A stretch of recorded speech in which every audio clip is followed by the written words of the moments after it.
Welcome to Madras granny. இன்னைக்கு நம்மளோட சேனல்ல பார்க்க போறது கருவேப்பிலை பொங்கல். ரொம்ப சிம்பிளா, ஈஸியா செய்யக்கூடிய ஹெல்த்தியான ஒரு பொங்கல் ரெசிபி.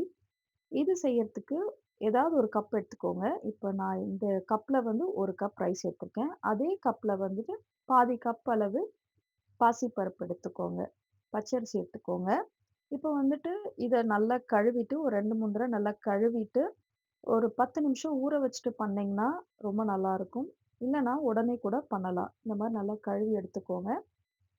இப்ப நம்ம கழுவி எடுத்துட்டு வந்தாச்சு.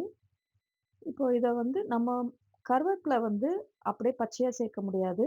அதனால குக்கர் பாத்திரத்திலே கொஞ்சமா எண்ணெய் விட்டு, ஒரு 1 டீஸ்பூன் அளவு மிளகு சேர்த்து, ஒரு கைப்பிடி அளவு கருவேப்பிலை எடுத்து வாஷ் பண்ணிட்டு, அதையும் இது கூட சேர்த்தாச்சு.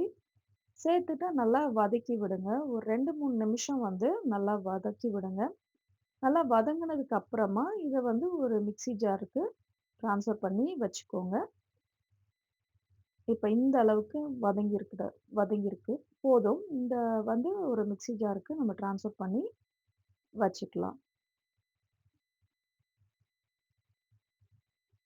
இது கொஞ்சமா தண்ணி சேர்த்து நம்ம பேஸ்ட்டா அரைச்சு எடுத்துக்கணும். இப்போ அதே குக்கர்ல வந்து நம்ம கழுவி வச்சிருக்கிற அந்த அரிசியும், பருப்பையும் சேர்த்துட்டு 1 கப்புக்கு வந்து 6 கப்பு கூட தண்ணி யூஸ் பண்ணலாம்.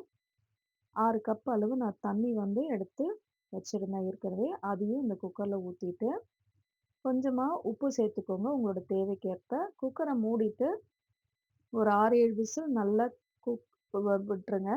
நல்லா குழையிற அளவுக்கு வேகணும் பொங்கல். அப்பதான் நல்லாருக்கும்.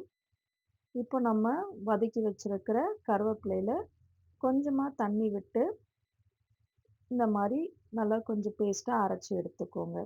இப்போ ஒரு தாளிக்கிற கரண்டியில வந்து 1 டேபிள் ஸ்பூன் அளவு நெய் ஊத்திக்கோங்க. தேவைன்னா இன்னும் அதிகமா ஊத்திக்கலாம். நான் கொஞ்சமா தான் ஊத்தியிருக்கேன். ஏற்கனவே நான் வந்து முந்திரி பருப்ப நெய்யில வதக்கி வச்சிருக்கேன். அத நான் இது கூட சேர்த்துக்க போறேன். இப்போ இஞ்சி வந்து இடிச்சு வச்சிருக்கேன். இஞ்சி மட்டும் தான். ஸோ அதையும் இது கூட சேர்த்துட்டு, பூண்டு வந்து 1 டீஸ்பூன் அளவு இடிச்சு வச்சிருக்கேன். அத சேர்த்தாச்சு. 1 டீஸ்பூன் அளவு மிளகு ஸ் அ இது சீரகம் சேர்த்துக்கோங்க. இது கூடவே கொஞ்சமா கருவேப்பிலையும் சேர்த்துக்கிட்டு நல்லா வதக்கி விடுங்க. பெருங்காயத்தூள் கொஞ்சம் சேர்த்தேன். அத நான் வந்து எடுக்காம விட்டுட்டேன். கொஞ்சமா பெருங்காயத்தூள் சேர்த்துட்டு, நம்ம ஏற்கனவே மிக்ஸியில அரைச்சு வச்சிருந்தோம் இல்லைங்களா? கருவேப்பிலையும், மிளகையும், அதையும் இது கூட சேர்த்துக்கோங்க. ஒரு 2 நிமிஷம் வதங்கட்டும். மிக்ஸி ஜார்ல கொஞ்சமா தண்ணி சேர்த்து, இந்த வதங்கிட்டு இருக்கிற இந்த கருவேப்பிலை இதோட சேர்த்துட்டு, ஒரு கொதி வரைக்கும் விட்டுருங்க.